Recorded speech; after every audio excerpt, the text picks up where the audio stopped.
rigurosamente sería de 1970 a 1980, pero con fines de análisis histórico podríamos decir que esta década empieza en 1968, con el movimiento 68 por supuesto, y no va a concluir sino 20 años después, en 1988.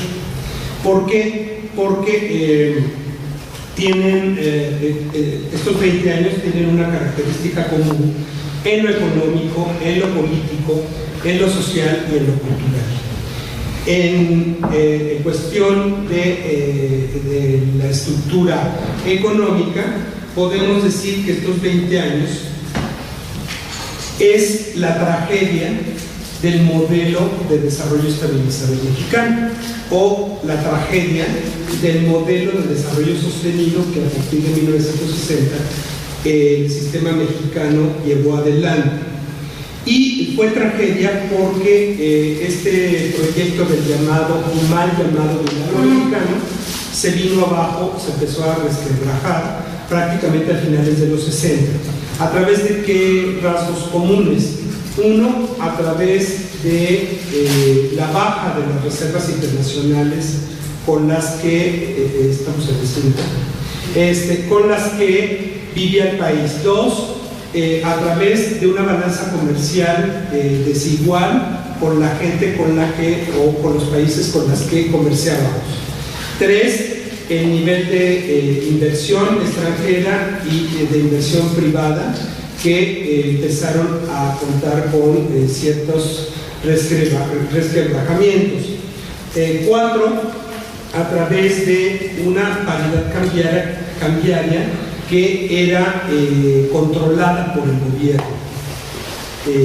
Desde que había habido la devaluación a inicios de los 50, donde la paridad se fijó en 12.50, empezó a tener problemas esa paridad a finales de los 60, y eso se contuvo hasta prácticamente después de la crisis de 1976, lo que implicó pues problemas financieros graves que estuvieron contenidos porque los políticos que gobernaban se empecinaron en mantener el desarrollo estabilizador a través de un proceso de desarrollo sostenido. ¿Y qué significa el desarrollo sostenido? El financiamiento y el subsidio y el control de la paridad cambiaria, por un lado, y por el otro, el control de la inflación, y por otro más, cubrir el desbalance de la balanza de pagos. ¿Qué es la balanza de pagos? Es la oferta y la demanda del comercio internacional. Entonces, siempre salimos medio mal con las exportaciones, ¿no? Entonces, eso ocasionaba un desbalance porque pagábamos más las importaciones que a nosotros nos pagaron las exportaciones. No sé si se entiende esto. Por el otro lado, el desarrollo industrial no alcanzaba a cubrir la demanda de la población, y ahí les van ciertos datos reveladores, críticos, trágicos y nefastos realmente del capitalismo mexicano. En 1970, de acuerdo al censo, había ya 48 millones de habitantes en la República Mexicana. 10 años después, en el censo de 1980, había 66 millones de mexicanos. Pero lo más grave y lo más terrible es que en 1990 se contó en el censo a 80 millones de mexicanos. De tal suerte que ahorita tenemos 120 millones, lo cual es muy dramático. Pero para la década de los 70 fue más dramático porque el desarrollo estabilizador que viene desde Miguel Alemán, Luis Cortines, López Mateos, ¿verdad? Pues estábamos en un boom, el llamado milagro mexicano, ¿no? Y resulta que el milagrito no alcanzaba para la demanda en 1970 de 48 millones de mexicanos. 48 millones de mexicanos que además las cifras de más del 50% de sus habitantes ya estaban en las zonas urbanas. Si esto lo potenciamos más, hacia 1980, 66 millones de habitantes. Imagínense el problemón que significaba la vivienda, la salud, sobre todo la educación, ¿no? Entre otras demandas, ¿no?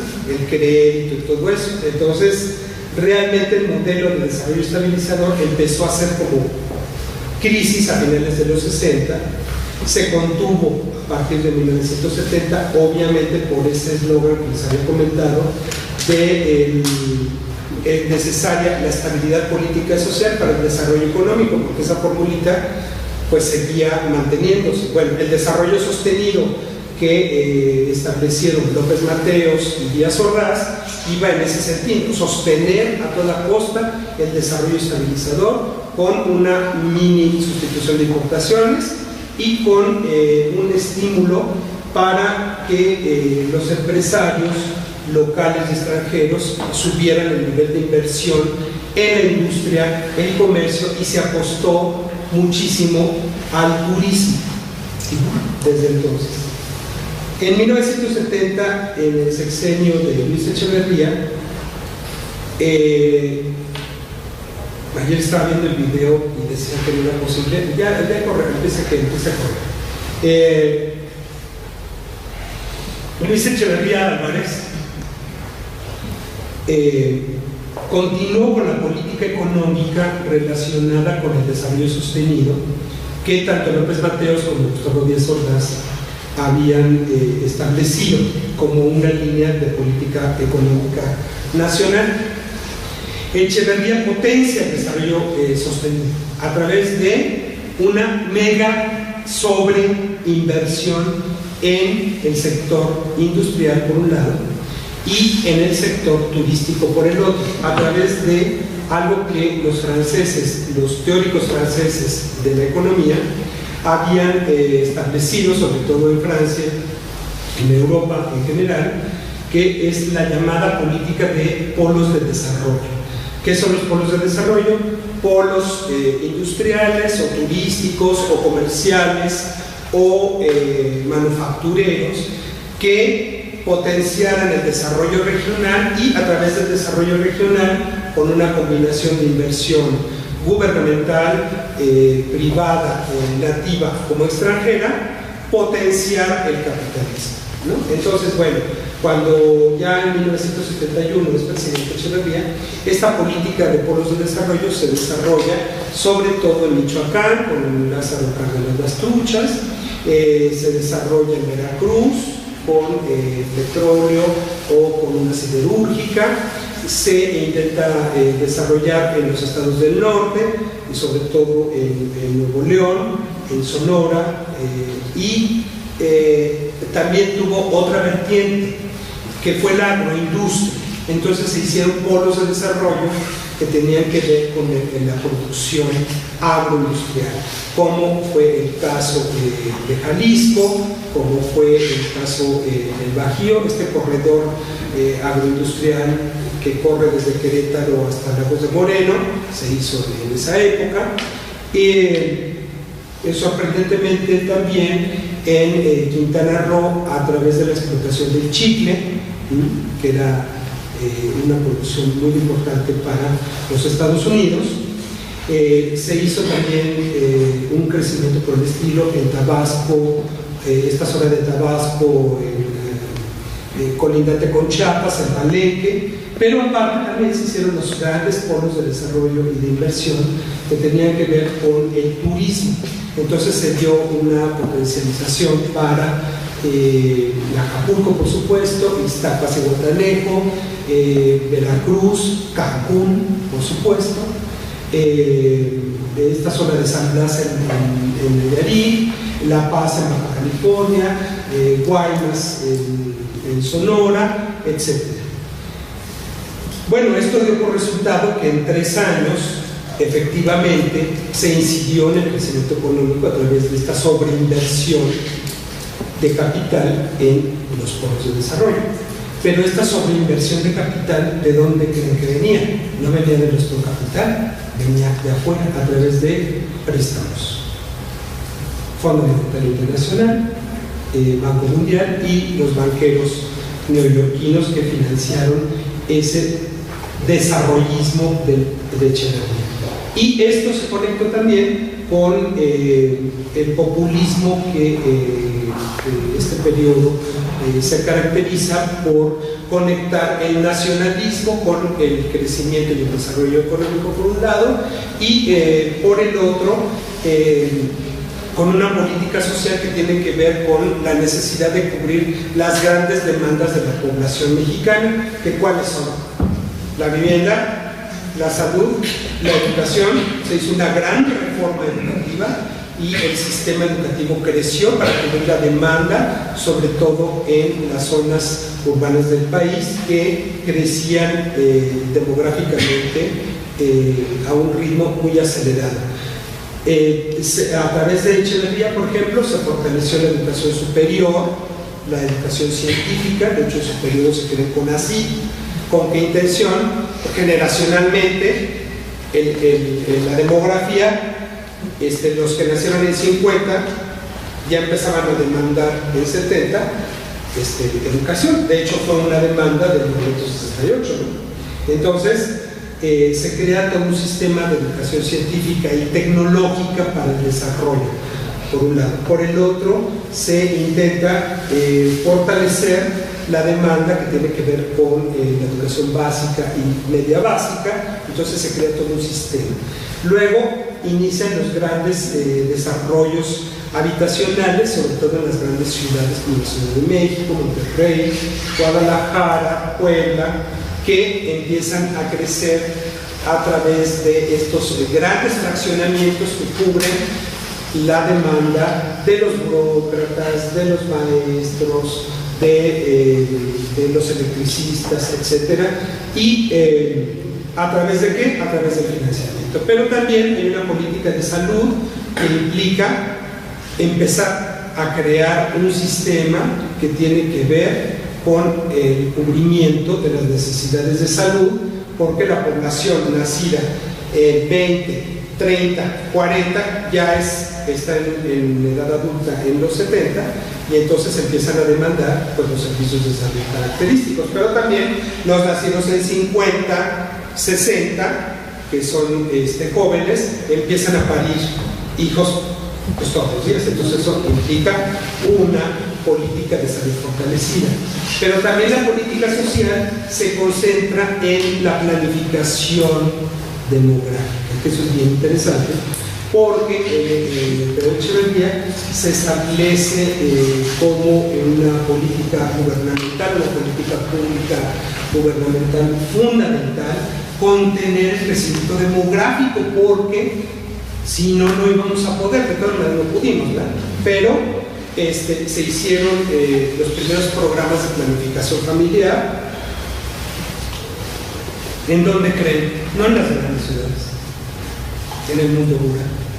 ¿Por qué? Porque esto se conecta justamente a la migración de las zonas rurales o de la provincia a las grandes ciudades, que en los 60 empezó a crear estos cinturones de miseria en la Ciudad de México, pues en el Zabalcoyo, en Chalco, en esta área de Iztapalapa, un poco también en el sur, sobre todo en el norte, donde empiezan a darse estos cinturones de miseria alrededor de las ciudades, pero es por la alta migración de la provincia hacia las zonas urbanas. Entonces, la política de planificación va orientada sobre todo a estos sectores de población, y eso fue muy criticado en su momento y fue muy cuestionado, porque incluso se hablaba, no sé los que hayan vivido los 70, pero yo sí me acuerdo, ¿verdad? Se hablaba de que la planificación implicaba casi la esterilización sin que se dieran cuenta las mujeres en estos cinturones de miseria o en las zonas rurales. Y hubo muchos conflictos y mucha polémica en torno a la implantación de esta política demográfica. A nivel económico, entonces, los primeros 3 años del gobierno de Echeverría hay una sobreinversión de capital que empieza a dar frutos a partir de 1974, pero al mismo tiempo se contiene la inflación, se sobreendeuda el país a través de ciertos préstamos de los banqueros internacionales, y además se empieza a hacer un gasto impresionante a partir de ese año por parte del gobierno, que empieza a comprar industrias de todo tipo, desde microconductores hasta empresas de artesanía, hasta empresas constructoras, hasta empresas manufactureras, empresas que tienen que ver con las comunicaciones y los transportes, porque el presidente tenía que cubrir una falla también de ese modelo de desarrollo, que es el empleo. Entonces, con tanta gente que empieza a demandar empleo, los nacidos en los 50s y casi 60s, empiezan a demandar pues empleo. Necesitan empleo, entonces el gobierno mete su cuchara en la economía mixta, que además está establecida en la Constitución del 17, ¿verdad? Y empieza a comprar empresas, empresitas y medio empresas, ¿verdad? Y para brindar empleo, y sobre todo en sectores que tienen que ver con la manufactura y que tienen que ver con los servicios y que tienen que ver con el comercio y, bueno, sobre todo con el turismo. Y empiezan a hacer las grandes obras maravillosas del echeverrismo para cubrir esa demanda de empleo. ¿Pero con qué dinero?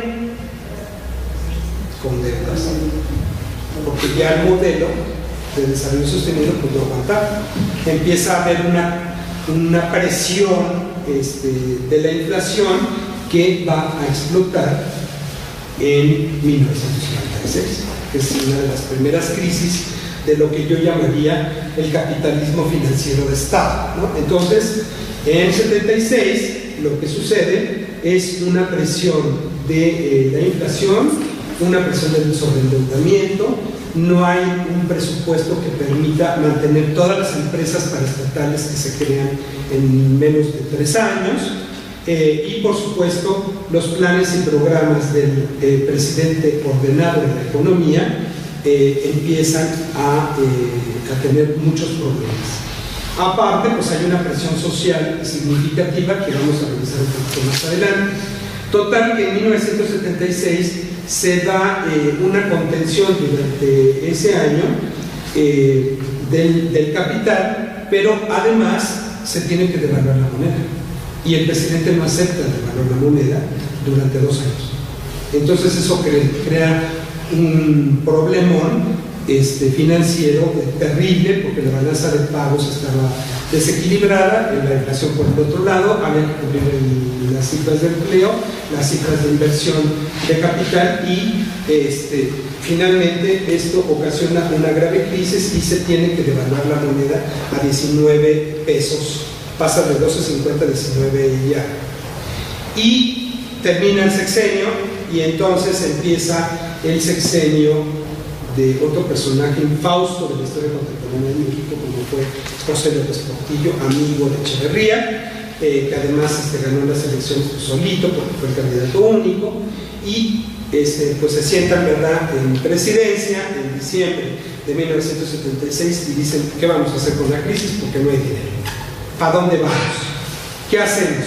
Pues que el modelo sostenido, presidente. Y entonces sus asesores y su secretario de Hacienda y un personaje también muy criticado como Díaz Serrano, se sientan para diseñar hacia dónde va la política económica del nuevo sexenio. Y la única posibilidad de salir adelante era el petróleo.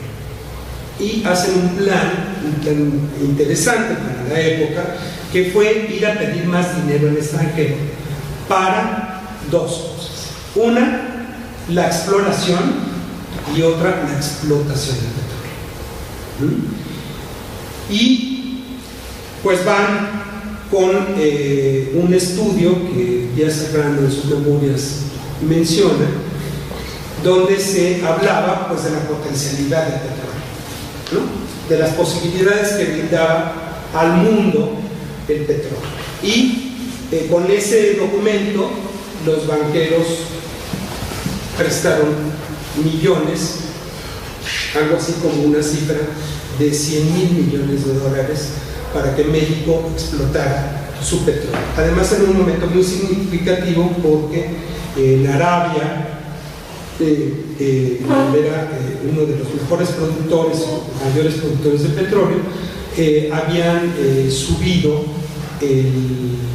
el precio de los barriles de petróleo, y era pues un negocio redondo que había pasado de $2 más o menos para ese año el barril a $20 el barril. Entonces, bueno, era una expectativa bastante buena que permitiría resolver los problemas nacionales.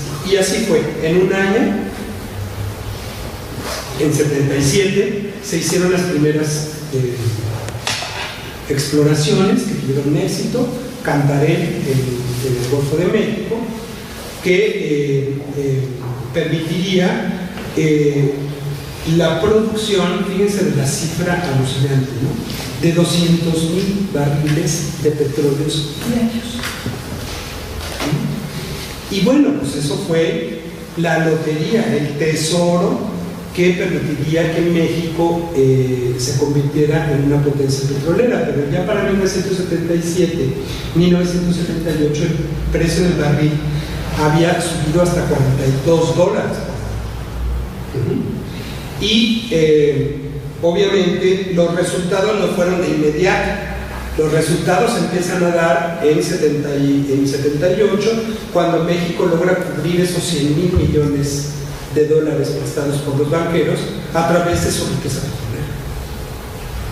Pero además, en 78, la cifra era impresionante: $250,000 millones obtenidos por el petróleo, lo que permitió cubrir una parte de la deuda externa, que era de $42,000 millones, pero también cubrir el déficit que había en el gobierno, pero también cubrir las deudas que implicaron esta sobreinversión en empresas paraestatales, y además guardar un cachito para la Reserva Internacional. Pero además eso permitió entrar en una época de sobreabundancia del capital.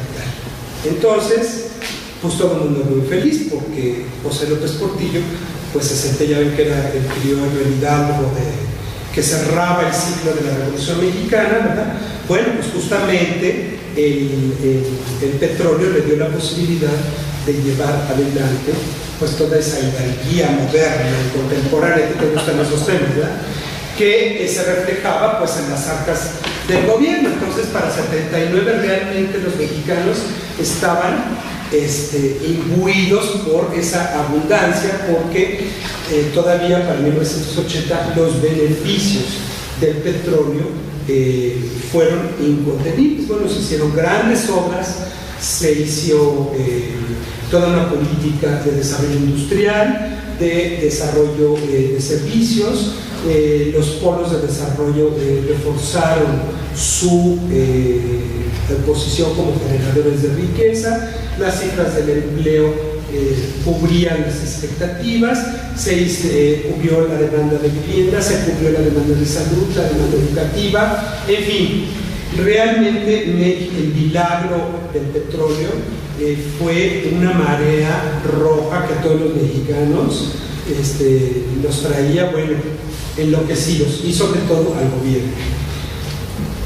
Esto permitió, por supuesto, llevar a cabo una política de proyección internacional impresionante, y las cosas empezaron a dificultarse a finales de 1980 otra vez, porque ¿qué creen? Que el petróleo bajó hasta $2.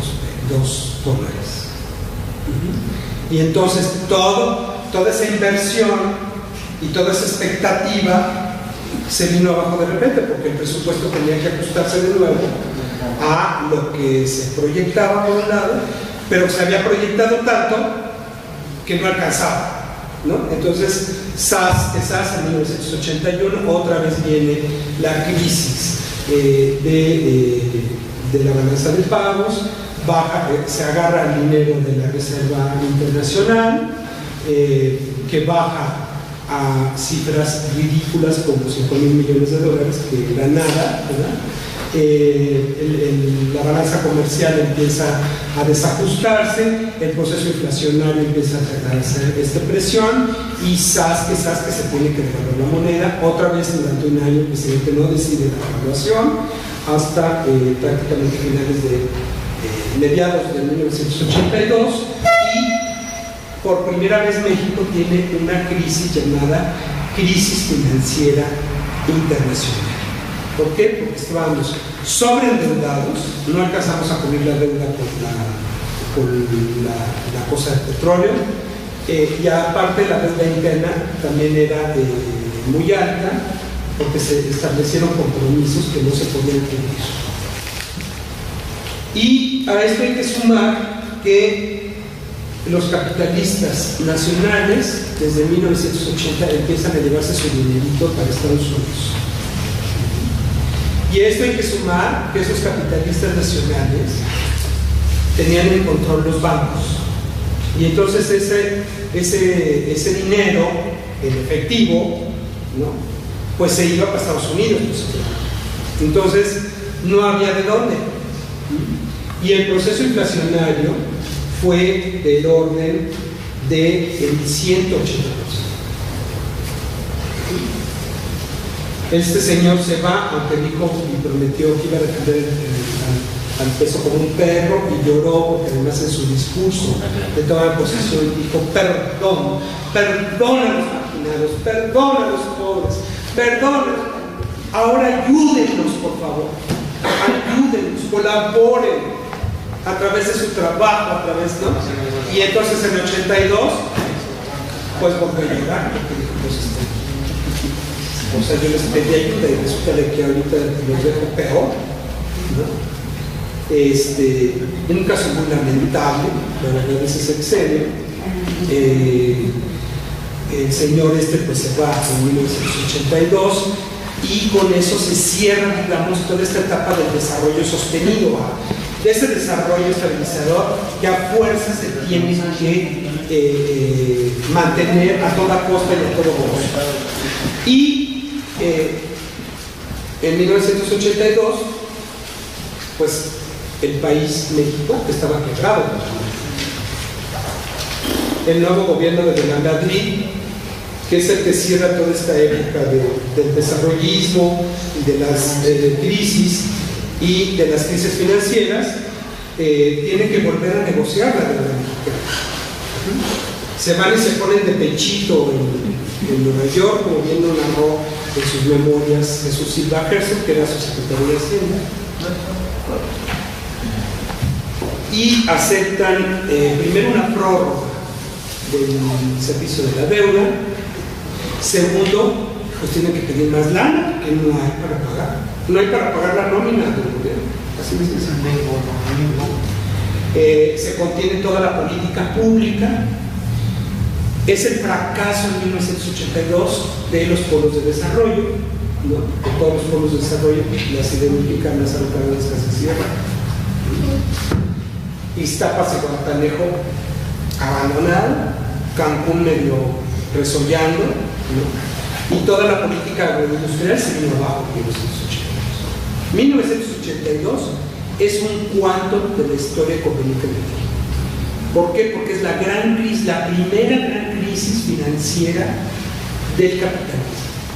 Y con crisis financiera se refleja uno que afecta al gobierno, que afecta a la sociedad, que afecta el entorno internacional. Es decir, son los primeros rasgos del tema de la globalización de las crisis. Además fue por una irresponsabilidad de la política nacional, de la política nacional. Fue una irresponsabilidad que viene desde Miguel Alemán. Porque el desarrollo estabilizador, ¿qué fue el desarrollo estabilizador? El milagro mexicano por la sustitución de importaciones, por la inversión de capitales que vivieron.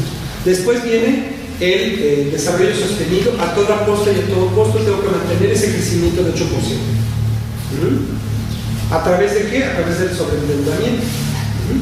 Y después viene mantener ese desarrollo a toda costa, tapando hoyos por parte del gobierno.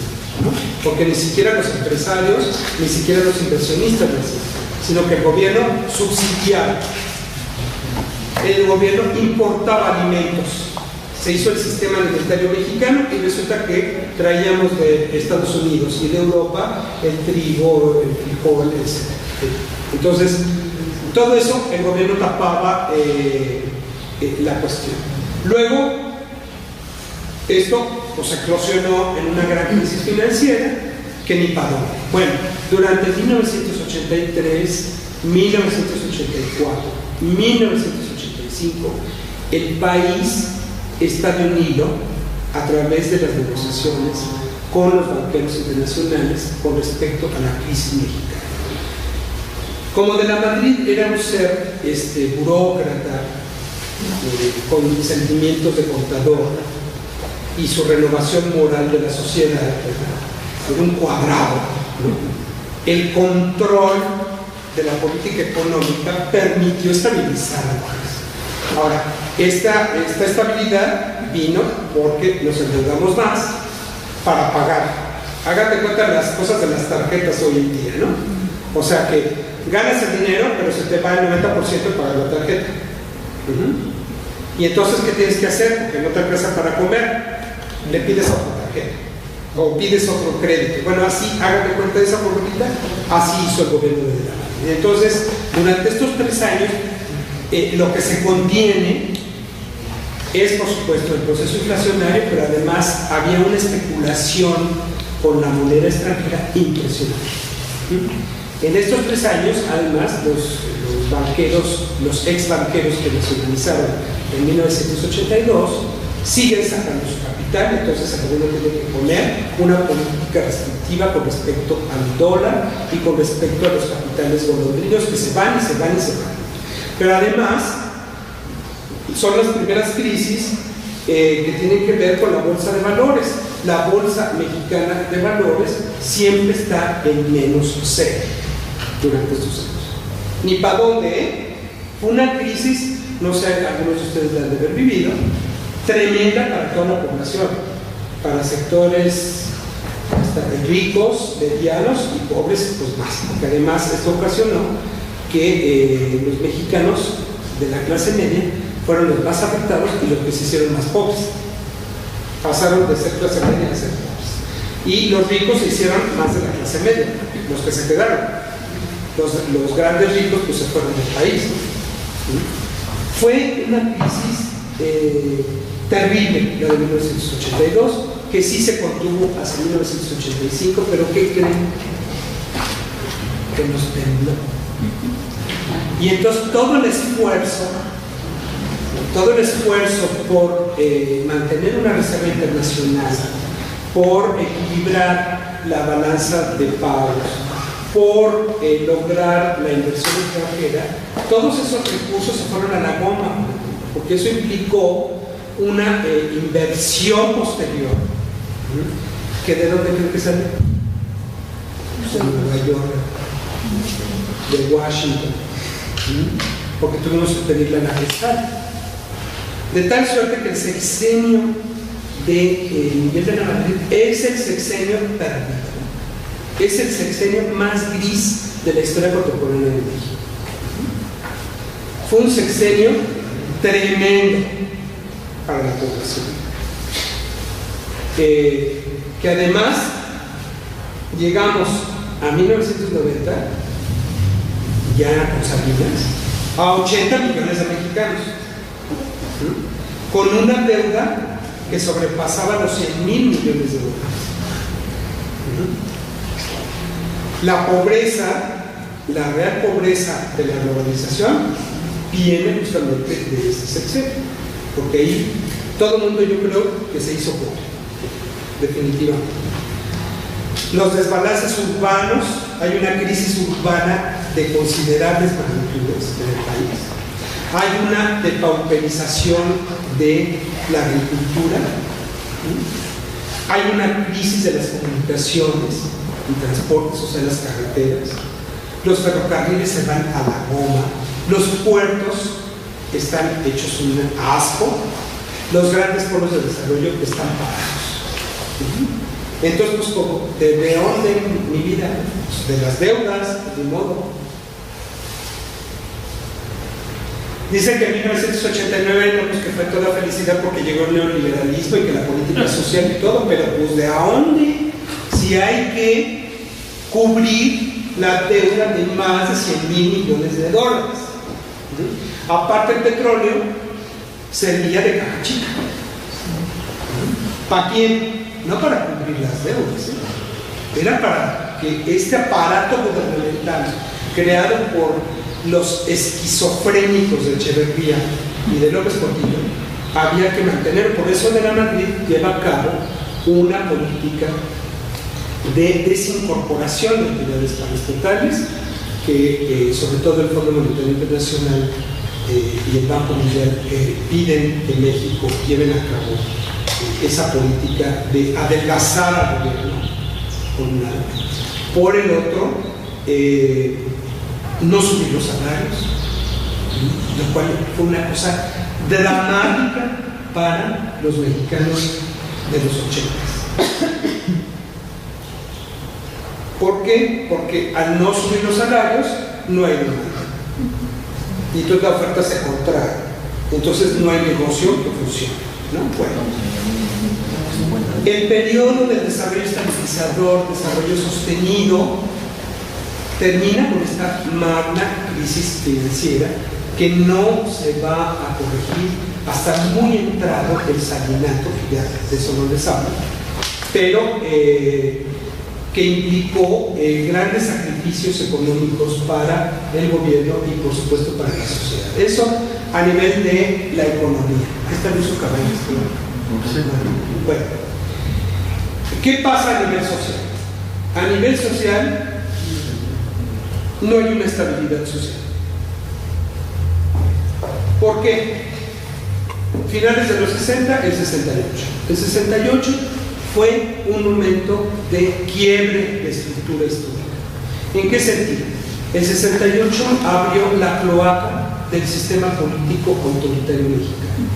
¿Por qué? Porque los estudiantes y una nueva generación que demandaban un cambio de ideología, un cambio político, un cambio social, un cambio de rumbo económico para que se conectara con las necesidades de la sociedad, una sociedad que empieza a ser una sociedad más preparada por el vínculo con la educación, las oportunidades de la educación en los 40, en los 50 y en los 60 da esa conciencia, por un lado. Por el otro, empieza a demandar una necesidad que va a perdurar durante todas las siguientes décadas, que es cubrir la demanda de educación de tanta gente. Y también la lucha contra el autoritarismo y la necesidad de un país que sea moderno democráticamente hablando. Es decir, empieza a ser el fin del partido único, del partido del gobierno, el partido oficial, el PRI. El 68 marca esa esfera. Es un movimiento de clases medias que nos da la certeza, la conciencia para el logro de un cambio político fundamental del país. Sin embargo, con el movimiento 68, a pesar de que hay un cambio de mentalidad, un cambio de conciencia, el sistema político es tan anquilosado y tan fuerte, cimentado, vuelvo a repetir, por Lázaro Cárdenas, Tancred Cárdenas,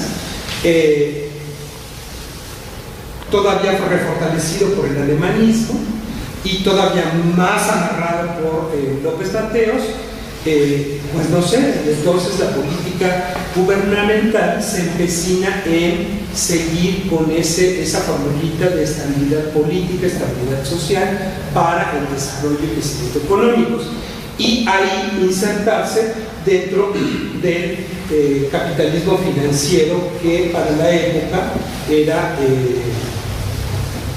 una necesidad para todos los países. Y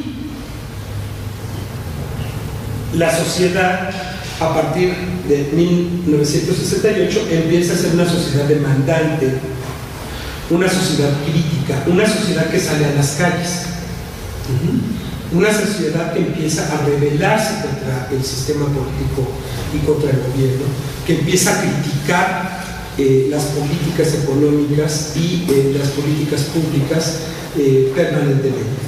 Y el primer quantum es 1971, en junio, el llamado Halconazo, que aunque fue un hecho para muchos muy aislado, conectado al movimiento estudiantil del 68, representó también la necesidad de la juventud mexicana por rebelarse contra el statu quo.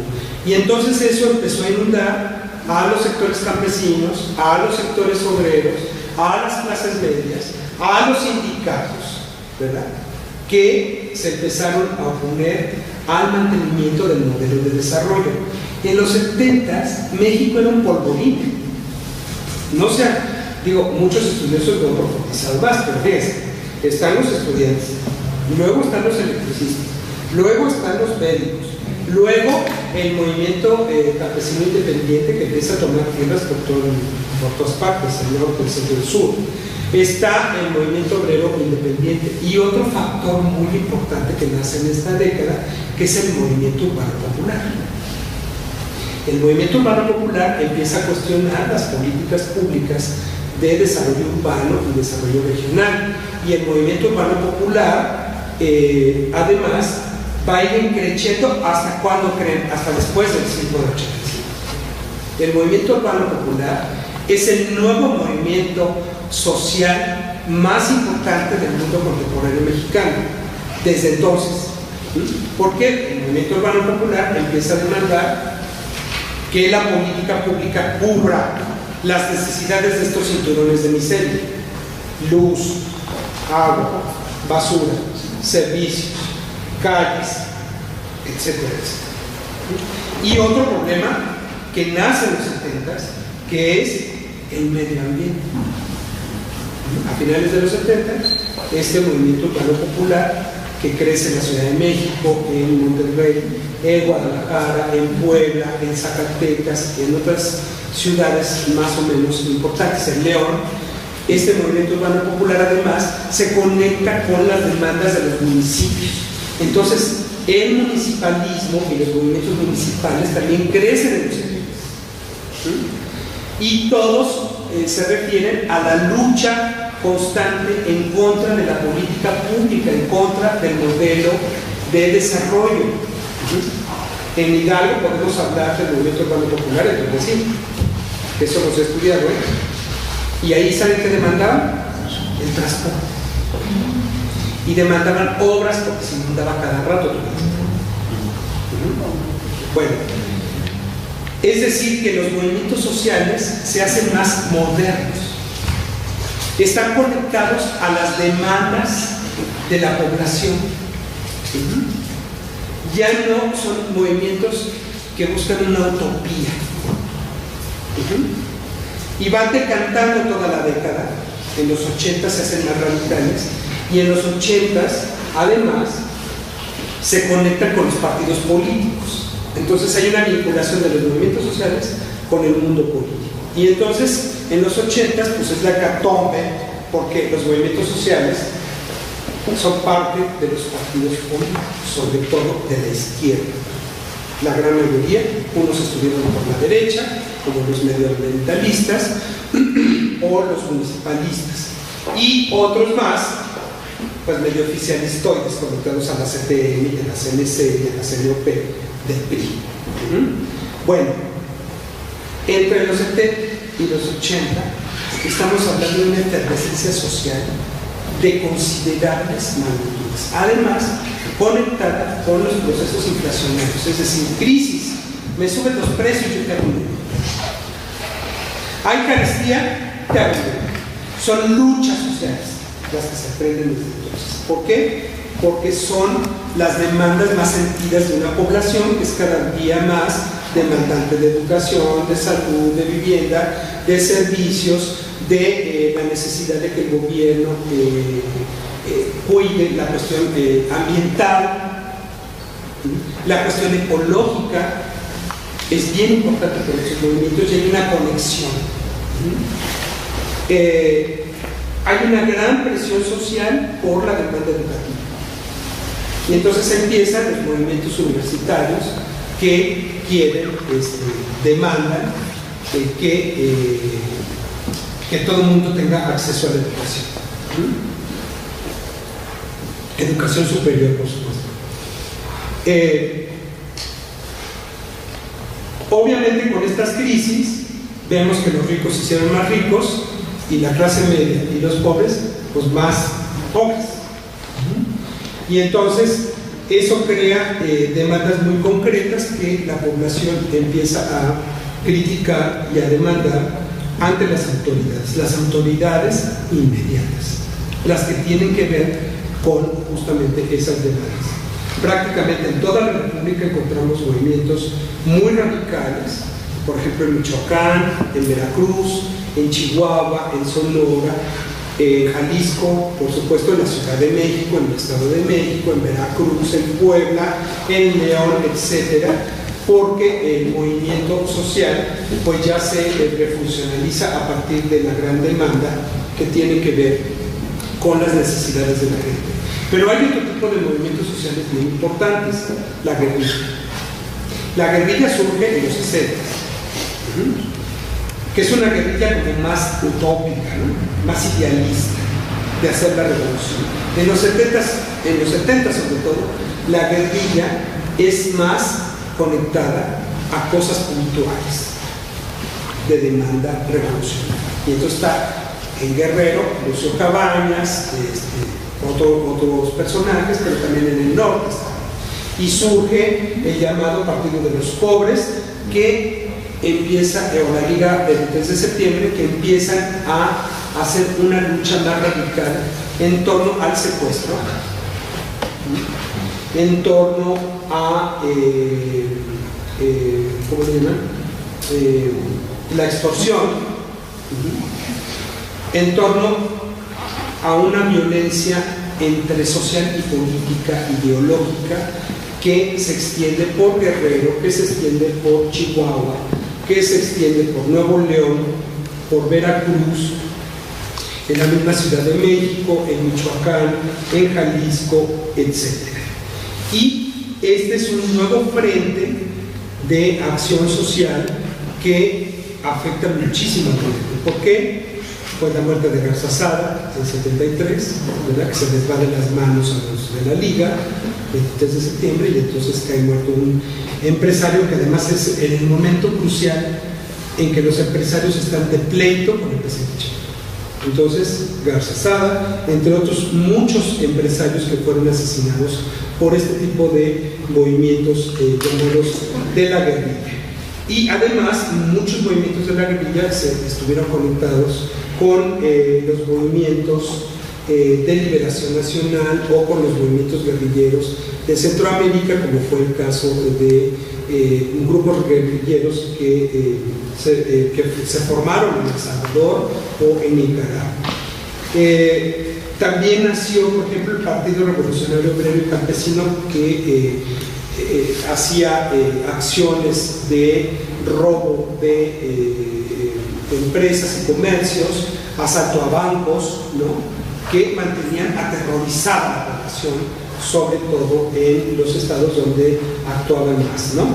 El movimiento estudiantil se empezó a conectar a través del Frente Revolucionario Estudiantil a este tipo de movimientos guerrilleros que empezaron a preocupar muchísimo a las autoridades y que fueron perseguidos literalmente por el ejército.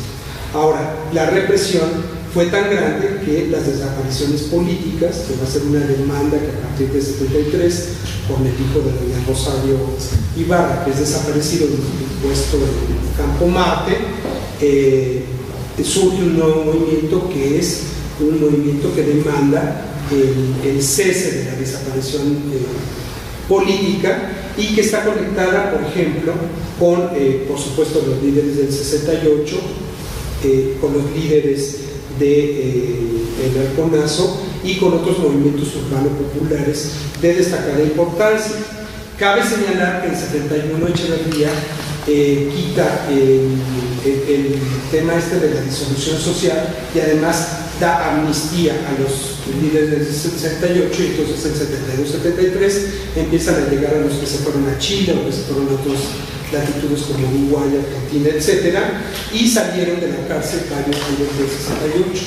También después José López Portillo va a hacer algo similar con respecto a muchos líderes que fueron encarcelados que venían del Arconazo, otros del Movimiento Urbano Popular, otros de la Central Campesina Independiente o del Partido de los Pobres, pero a otros los mataron, como los Caballos, y muchos otros más.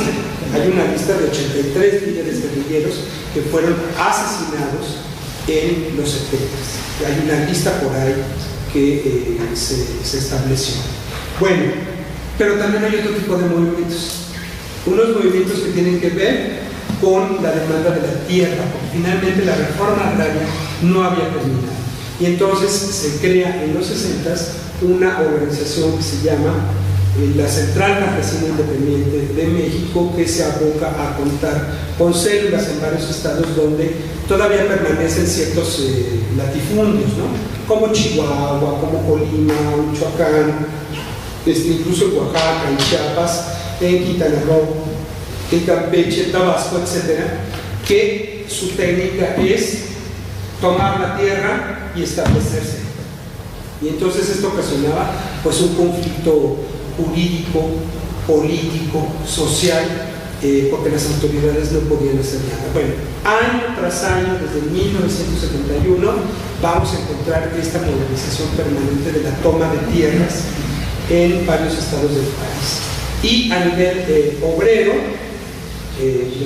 los trabajadores de muchísimas industrias empiezan a movilizarse, sobre todo en los primeros de mayo, por la conexión con el tema de las crisis, porque con las crisis la política económica marca que los salarios no suban, porque si no los empresarios no invierten.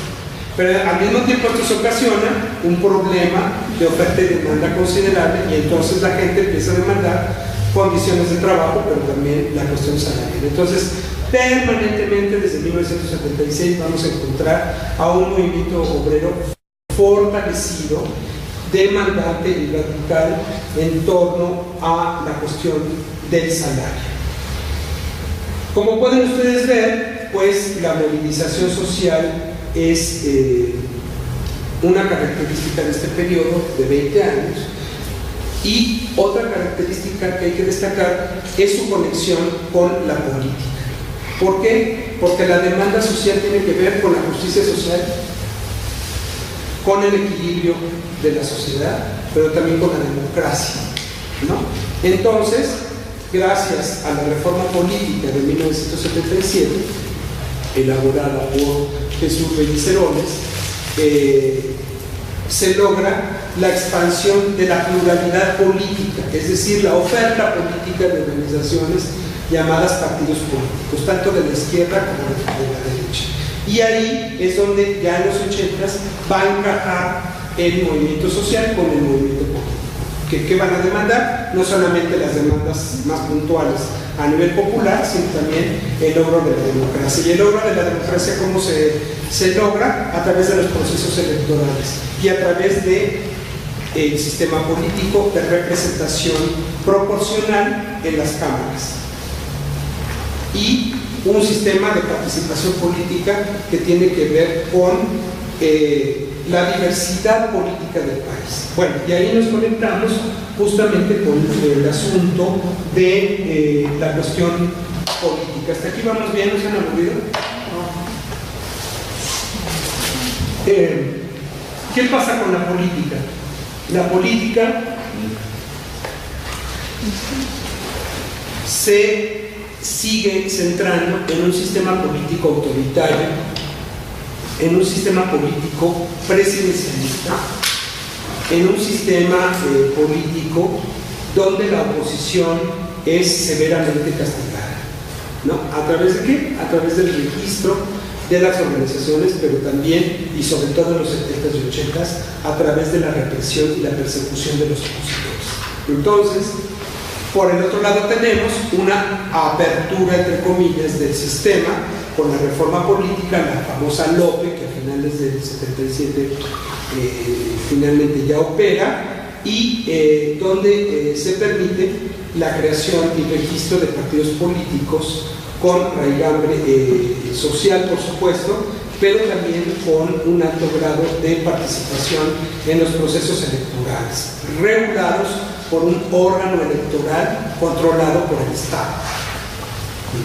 Todo el registro federal de electores y toda la cuestión de las elecciones comandada por la Secretaría de Gobernación en primer momento, lo cual pues era una media contradicción entre la apertura, la pluralidad y el control oficial. Sin embargo, a partir de entonces, sobre todo en los 80, pues vemos este control, esta triada de control político. El cambio político en México empieza a ser una demanda constante y frecuente de los movimientos de oposición y también de los grandes personajes políticos del momento, sobre todo por parte de la izquierda, sobre todo por parte del Partido Acción Nacional, que para entonces alcanza un nivel de oposición considerable que se torna cada vez más en un radicalismo. En las elecciones de 1970, por ejemplo, hay dos grandes candidatos, que es Efraín González Luna, por parte del PAN, que logra un nivel de votación considerable, y por el otro, pues el candidato oficial, que indudablemente pues ganó las elecciones de cajón, que es Echeverría. Después vamos a tener una contención de la participación política en 76, en las elecciones de 76.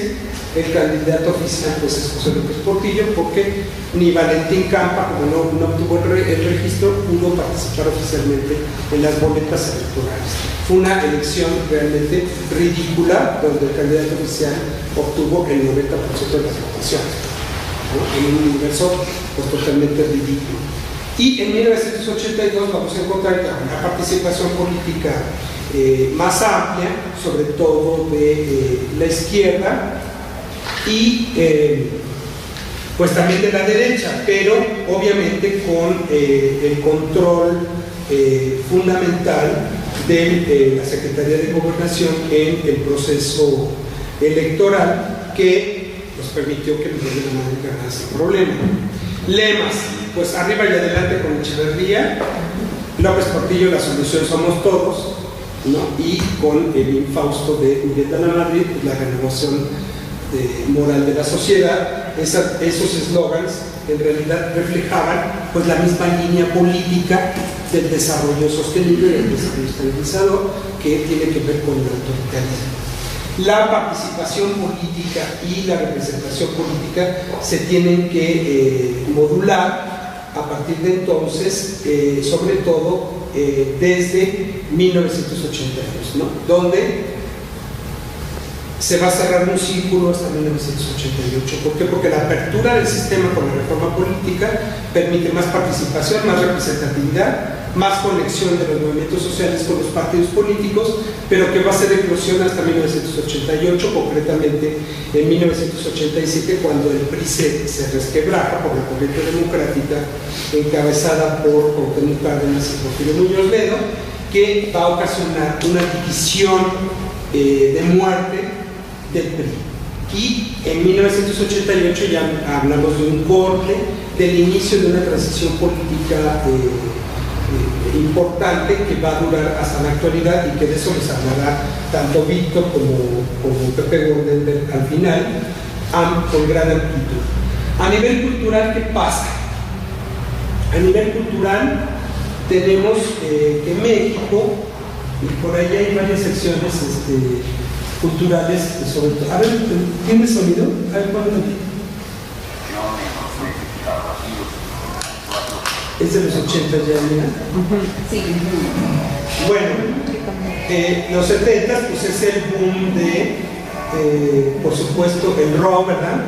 De Police y todo eso, de Queen y toda esa música del extranjero. pero encontramos, por ejemplo, en el cine, pues el cine de ficheras, que era característico de la corrupción estúpida de los mexicanos, ¿no? Encontramos a Carlos Fuentes, que declara que Echeverría era la neta, porque su nivel de preparación técnica permitiría darle posición internacional y mundial a México. De hecho, hay una entrevista por ahí que pusimos que le hace verbo a Carlos Fuentes, que es alucinante lo que dice Carlos Fuentes, que dice, es que el presidente Echeverría está tan preparado a nivel técnico, ¿no? Pues que la neta, ¿no? O sea, va a conducir al país hacia el desarrollo y la riqueza espeluznante. Tenemos a Daniel José Villegas, que acepta el Premio Nacional de Ciencias Sociales de 1971 con Echeverría, y después a final del sexenio encontramos sus dos libros fundamentales, que es El estilo personal de gobernar y El sistema político mexicano, donde es una crítica severa al modelo de desarrollo económico, político y social de México, pero sobre todo contra Echeverría, ¿no? Y bueno, se fue en el 76 don Daniel, ¿verdad? Pero encontramos a esta intervención que hace el gobierno en torno al periódico Excelsior, que era un periódico muy influyente, bueno, donde escribieron Daniel José Villegas y todos los grandes, ¿verdad?, intelectuales del país, y interviene en el periódico, que es una cooperativa, y se da una división ahí que permite que después surja el 1+1, La Jornada, y también revistas como Plural, con Octavio Paz, o la revista Vuelta ya después, que ofertan una pluralidad cultural que también era necesaria, porque la cultura estaba atrapada en lo mismo. ¿Qué intelectuales eran influyentes? Martínez Guzmán, imagínense, ¿no? Toda la vieja camada de escritores sobre la Revolución Mexicana eran muy influyentes en los 70, porque además, como se exaltaba el nacionalismo revolucionario y el populismo, bueno, los escritores que habían escrito sobre la Revolución Mexicana o sobre el cardenismo, no sé, José Ángel Ceniceros, ese tipo de personajes, pues eran muy influyentes. Entonces, en los 70 se da un cambio en la cultura, un cambio que va más hacia la pluralidad, porque en los 70, si algo caracteriza a México, es la necesidad de una pluralidad, de una gran diversidad en todos los órdenes de la vida, y de una heterogeneidad que debe darse también a nivel de la cultura. Hay una refuncionalización de los intelectuales en los 70. De ahí viene pues la literatura de José Agustín, viene por supuesto esta literatura que emana del periodismo cultural a través de los suplementos culturales, el suplemento de siempre es característico de esta época, y bueno, los periódicos 1+1, que va a ser característico de una diversidad cultural, y también La Jornada un poco después. El cine de ficheras, sin embargo, siguió siendo influyente, porque además era un asco el cine de finales de los 70s y los 80s, ¿no? Que por ahí pusimos unas escenas, ¿no? Pues que era una mediocridad, ¿no? En el cine, López Portillo puso a su hermana en la Cineteca, que fue un asco porque además la señora pues, se abocó a meter a la cárcel a Rodolfo Echeverría y a todos los que habían sido financiados por Echeverría para que hicieran cine nacionalista y popular, ¿no? Y además pues se quemó la Cineteca en el periodo de López Portillo, gracias a la ineptitud de esa señora. Y también, bueno, una cosa característica que se contaba mucho, que yo me acuerdo, las giras a Estados Unidos, por ejemplo, con una anécdota que cuenta Sara Serchovich, que la señora López Portillo, ya ve que ella creó la Filarmónica de la Ciudad de México, entonces a las giras pues iban a la Filarmónica, en otro avión, por supuesto, pero que creen que llevaban el piano de cola en los pinos. Entonces en el Hotel Hilton de Washington tuvieron que romper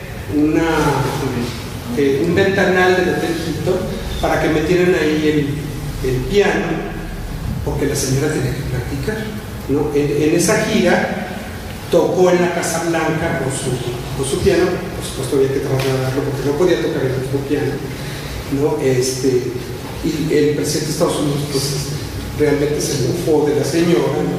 Pero nada más para que se den, dijeron que no de los gastos, ¿no? Porque no iba a un avión, iban 3 aviones cargados de pendejadas, ¿verdad?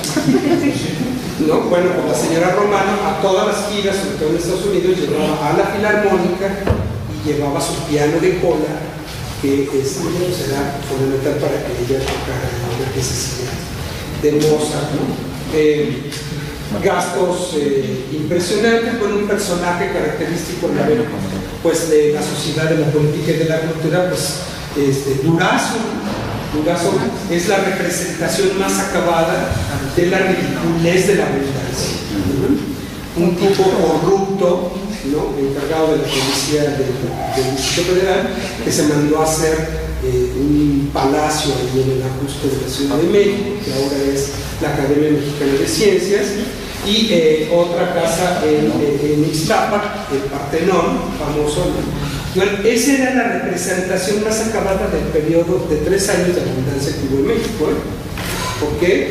Porque ahí se reflejaba pues lo nuevos ricos que éramos, ¿no? Entonces Durazo fue un ejemplo de eso, Jorge Díaz Serrano también, porque además él fue el que hizo el plan para la cuestión de la exploración y explotación del petróleo y el financiamiento. Bueno, fue director de Pemex, por supuesto, pero también pues, ahí tráfico con los barquitos, ¿verdad? Lo metieron al bote en los 80 precisamente por eso. El periodo anterior de Portillo quizás fue el creador de esta diversidad social y cultural, realmente, ¿no? ¿Por qué? Porque todas las manifestaciones se desencataron, se vinieron justamente de esta abundancia y de la ridiculez supina que caracterizaba al medio político y social mexicano. Y en los 80 encontramos que esta diversidad se tiene que controlar. Entonces, por ejemplo, una de las virtudes del presidente de la Madrid fue justamente una política de descentralización nacional que se estableció para la educación, pero también para la cultura. En los 80, México tiene que estar en crisis para que la cultura y la educación sean apoyadas, ¿no?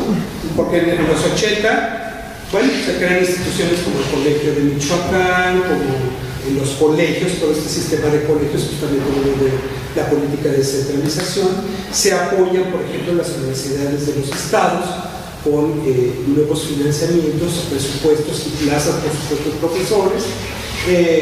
Se crean instituciones regionales importantes para la política de desarrollo regional. Hay una regionalización incluso que establece la Secretaría de Programación y Presupuesto, entonces, a través de planes de acción concretos de la política pública.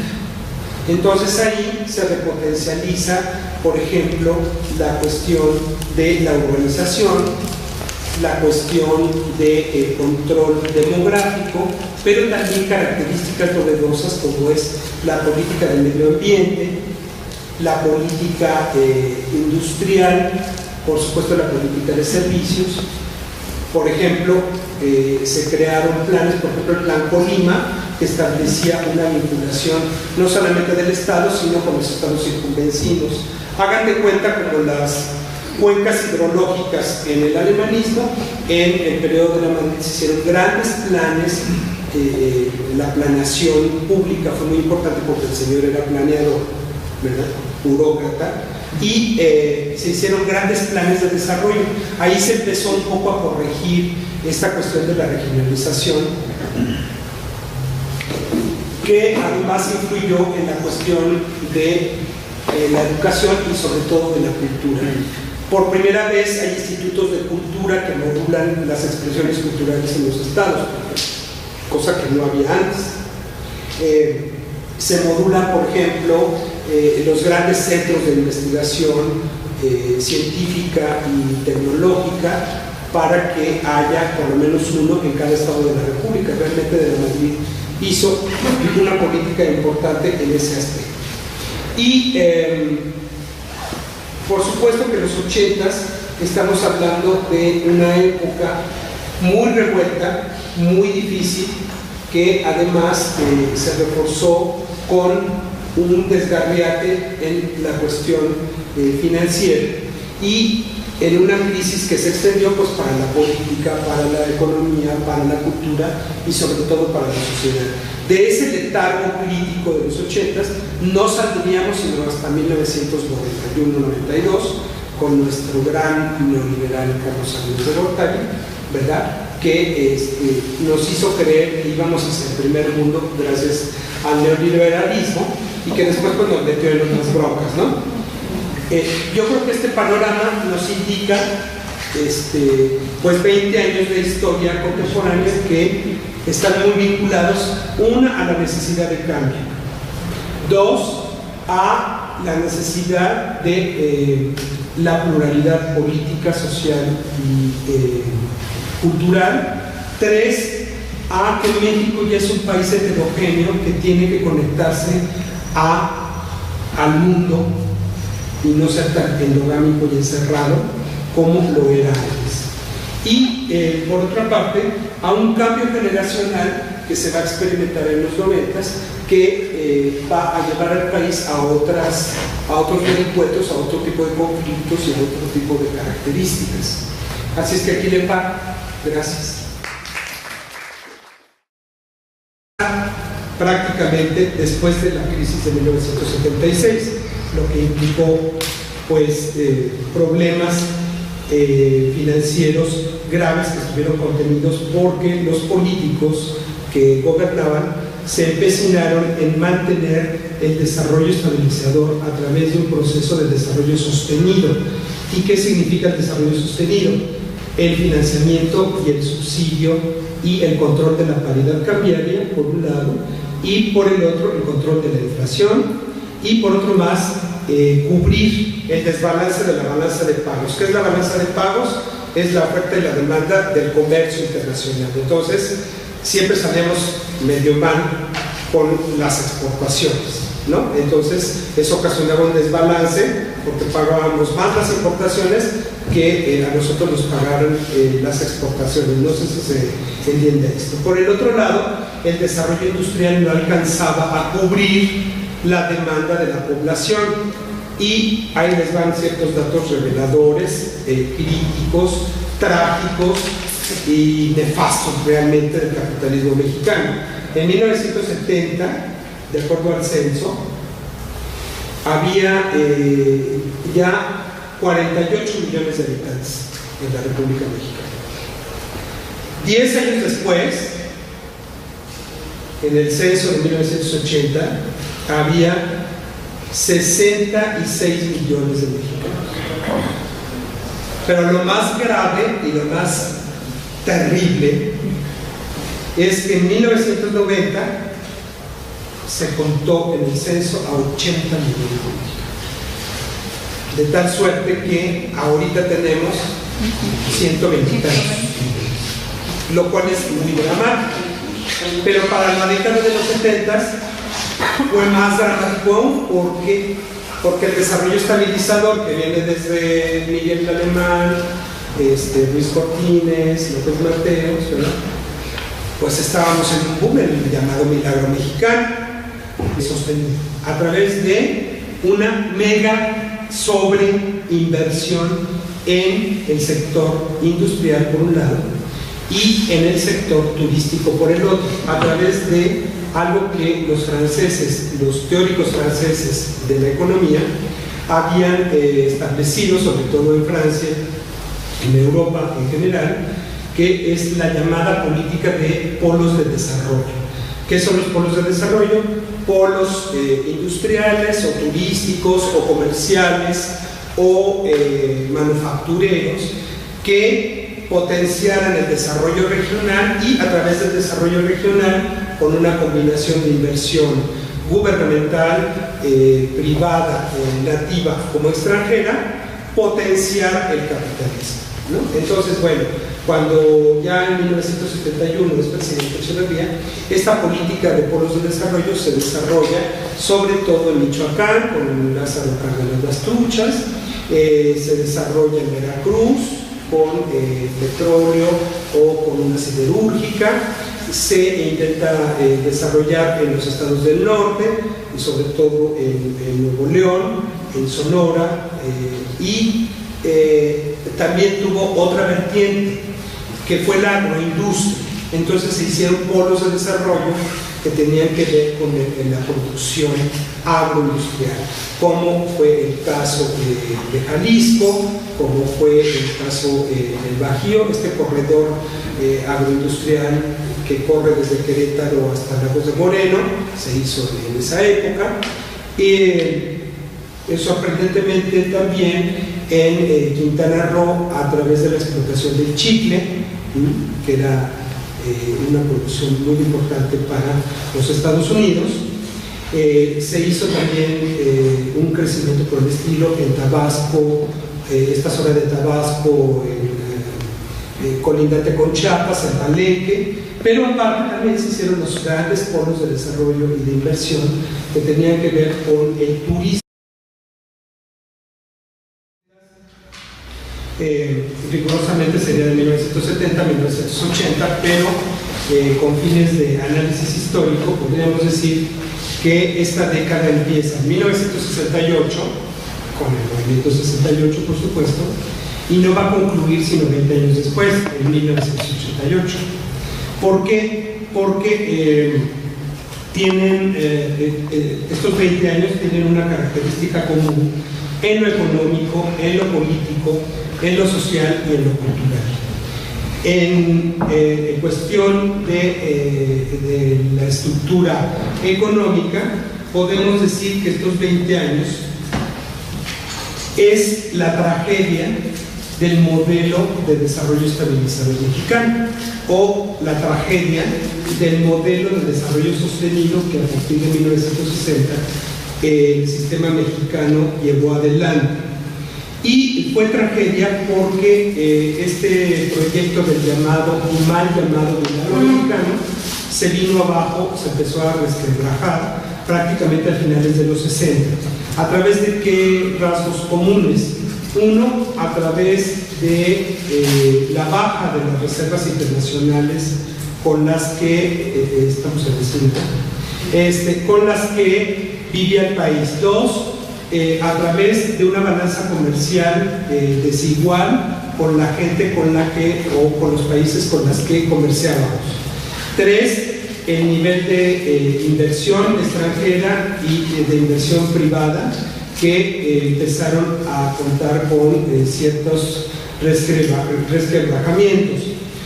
Cuatro, a través de una paridad cambiaria que era controlada por el gobierno. Desde que había habido la devaluación a inicios de los 50, donde la paridad se fijó en 12.50, empezó a tener problemas esa paridad a finales de los 60 y eso se contuvo hasta... Entonces se dio una potencialización para Acapulco, por supuesto, Iztapas y Guatanejo, Veracruz, Cancún, por supuesto, esta zona de San Blas en Nayarit, La Paz en Baja California, Guaymas en Sonora, etc.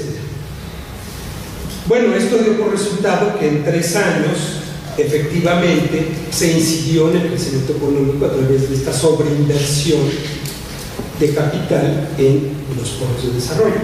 Pero esta sobreinversión de capital, ¿de dónde creen que venía? No venía de nuestro capital, venía de afuera a través de préstamos. Fondo Monetario Internacional, Banco Mundial y los banqueros neoyorquinos que financiaron ese desarrollismo de Echeverría.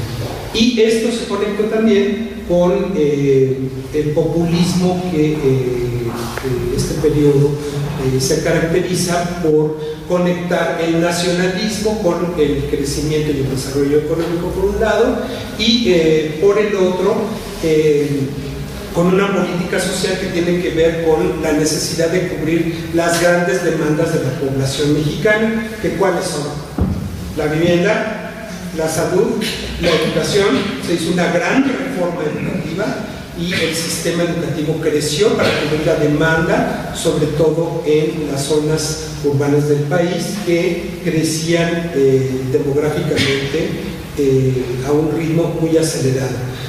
A través de Echeverría, por ejemplo, se fortaleció la educación superior, la educación científica. De hecho, en su periodo se creó con CONACYT. ¿Con qué intención? Generacionalmente, la demografía, los que nacieron en 50 ya empezaban a demandar en 70 educación. De hecho, fue una demanda del 1968, ¿no? Entonces, se crea todo un sistema de educación científica y tecnológica para el desarrollo, ¿no? Y resulta que el milagrito no alcanzaba para la demanda en 1970 de 48 millones de mexicanos. 48 millones de mexicanos que además las cifras de más del 50% de sus habitantes ya estaban en las zonas urbanas. Si esto lo potenciamos más hacia 1980, 66 millones de habitantes, imagínense el problemón que significaba la vivienda, la salud, sobre todo la educación, ¿no? Entre otras demandas, ¿no? El crédito y todo eso. Entonces, realmente el modelo de desarrollo estabilizador empezó a ser como crisis a finales de los 60, se contuvo a partir de 1970, obviamente por ese eslogan que les había comentado, de necesaria la estabilidad política y social para el desarrollo económico, porque esa formulita pues seguía manteniéndose. Bueno, el desarrollo sostenido que establecieron López Mateos y Díaz Ordaz iba en ese sentido: sostener a toda costa el desarrollo estabilizador con una mini sustitución de importaciones y con un estímulo para que los empresarios locales y extranjeros subieran el nivel de inversión en la industria, el comercio, y se apostó muchísimo al turismo desde entonces. En 1970, en el sexenio de Luis Echeverría, ayer estaba viendo el video y decían que no era posible, ya corre, empieza a correr. Luis Echeverría Álvarez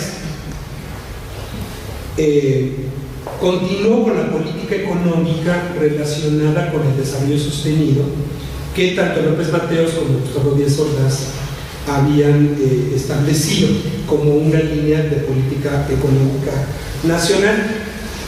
Echeverría potencia el desarrollo